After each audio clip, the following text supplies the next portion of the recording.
Assalamualaikum warahmatullahi wabarakatuh.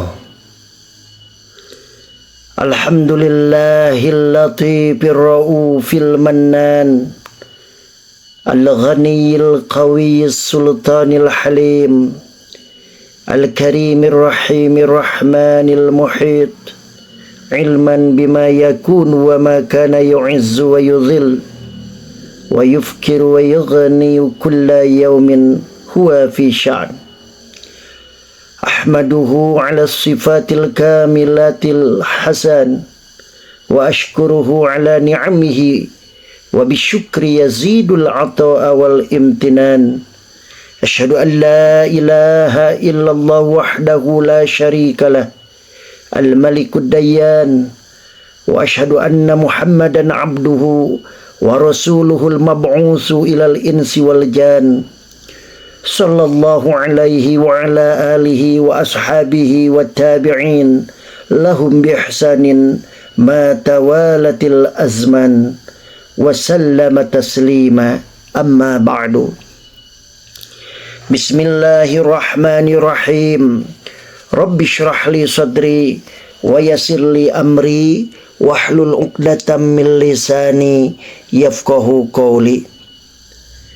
Di awal pengajian ini, marilah kita bersyukur kepada Allah Subhanahu wa taala atas nikmat iman dan Islam, kesehatan dan kekuatan serta panjang umur yang telah diberikan oleh Allah kepada kita, sehingga kita semuanya dapat melaksanakan kegiatan keseharian kita.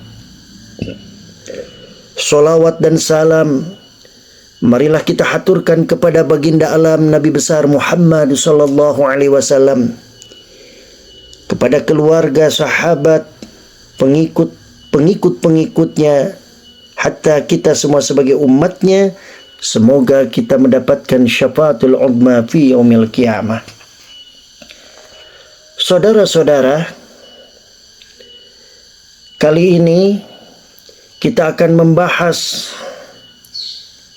tentang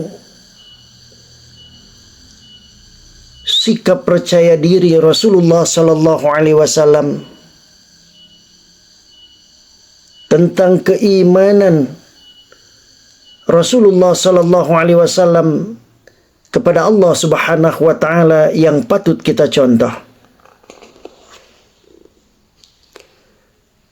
Diceritakan sepeninggal paman Rasulullah sallallahu alaihi wasallam, Abu Thalib, juga istri beliau Khadijah, Rasulullah sallallahu alaihi wasallam semakin merasakan tekanan yang amat dahsyat dari kaum kafir Quraisy ketika beliau menjalankan misi dakwahnya. Tekanan ini tidak hanya berupa intimidasi secara psikologis, tetapi juga secara fisik. Bahkan suatu ketika beliau sedang berjalan, tiba-tiba beliau dilempari batu dan kotoran. Sekembalinya ke rumah, putrinya Fatimah mencuci kepala Rasulullah sallallahu alaihi wasallam sambil berlinang air mata, menahan pilu, sedih karena kemalangan yang menimpa ayah tercinta.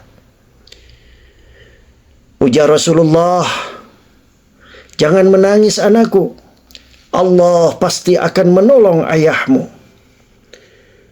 Begitu dalam keyakinan Rasulullah sallallahu alaihi wasallam akan keberhasilan dakwahnya kelak, sekalipun beliau harus menghadapi perlawanan yang berat, beliau tak pernah berpikiran sedikit pun untuk melarikan seperti sebagian sahabatnya yang mengungsi ke Abisinia untuk mencari perlindungan. Sesaat pun beliau tak pernah putus asa untuk memperbaharui tanah kelahirannya. Beliau merasa yakin bahwa suatu hari nanti semenanjung Arab akan bangkit menyongsong kebenaran Islam. Sekalipun musuh-musuh beliau begitu membencinya, Rasulullah sallallahu alaihi wasallam tak pernah menyerah. Keyakinan bahwa para musuhnya tersebut kelak akan menjadi sahabatnya selalu dipupuk kuat di dalam hati beliau. Perlawanan keras kaum kafir Quraisy Mekah kepada beliau sempat mengalihkan perhatian beliau ke kota Taif. Apa tujuannya? Dengan harapan semoga orang-orang di sana, di Taif, sudi mendengarkan dakwah beliau. Dengan ditemani Zaid, beliau pergi ke Taif, menuju 3 orang bersaudara yang datang dari keluarga terhormat. Akan tetapi, karena ketidaksukaan mereka terhadap beliau, mereka semua menyambut dengan tidak senang. Mereka menyumbat telinga mereka rapat-rapat. Selama 10 hari tinggal di Taif, Rasulullah Shallallahu Alaihi Wasallam untuk menyampaikan dakwahnya kepada beberapa orang. Usaha beliau tidaklah membuahkan hasil. Saudara-saudara, bahkan di setiap sudut Taif Rasulullah Shallallahu Alaihi Wasallam menjumpai cemoohan, hinaan dan ejekan. Mereka mengatakan bahwa jika beliau merasa benar atas pengakuannya itu, pertama-tama beliau harus meyakinkan kaumnya sendiri sebelum orang lain. Akhirnya beliau disuruh bergegas meninggalkan tempat itu. Beliau diusir. Di tengah-tengah perjalanan ketika beliau hendak pergi, atas hasutan para pemuka di tempat itu, sekelompok masyarakat mengikuti dan mengarak beliau sambil berteriak-teriak. Bahkan mereka memagari arah kanan dan kiri Rasulullah Sallallahu Alaihi Wasallam sepanjang perjalanan. Dan ketika beliau lewat, berlalu di hadapan mereka, kaki beliau diserimpung dengan bebatuan, dilempar dengan batu-batu. Ketika kaki beliau berlumuran darah dan tak bisa melanjutkan perjalanan, badan beliau roboh ke tanah. Baru saja roboh, tiba-tiba genggaman tangan kasar dan keras menghentak badan beliau. Dan ada ucapan, "Jalan, jalan terus. Di sini bukan tempat tinggalmu, hei yang mengaku Rasul. Hei Muhammad," gertaknya. Tragedi mengenaskan tersebut membuat Rasulullah Shallallahu Alaihi Wasallam berjalan sejauh 3 mil. Beliau dilempari dengan berondongan batu sehingga alas kaki beliau penuh dengan darah. Masya Allah. Tatkala para penyiksa itu berlalu, Rasulullah Shallallahu Alaihi Wasallam duduk bernaung di kebun buah-buahan untuk beristirahat sejenak. Adapun pemilik kebun kecil itu bernama Utbah bin Rabi'ah, seorang non-muslim, tapi merasa iba kepada beliau atas apa yang terjadi. Lantas memberinya setangkai anggur melalui seorang budak Nasrani yang bernama Addas. Ketika tangan Nabi Shallallahu Alaihi Wasallam hendak memetik buah anggur untuk dimakan, beliau mengucapkan Bismillahirrahmanirrahim. Kata-kata tersebut selalu dianjurkan kepada setiap muslim tatkala memulai pekerjaan.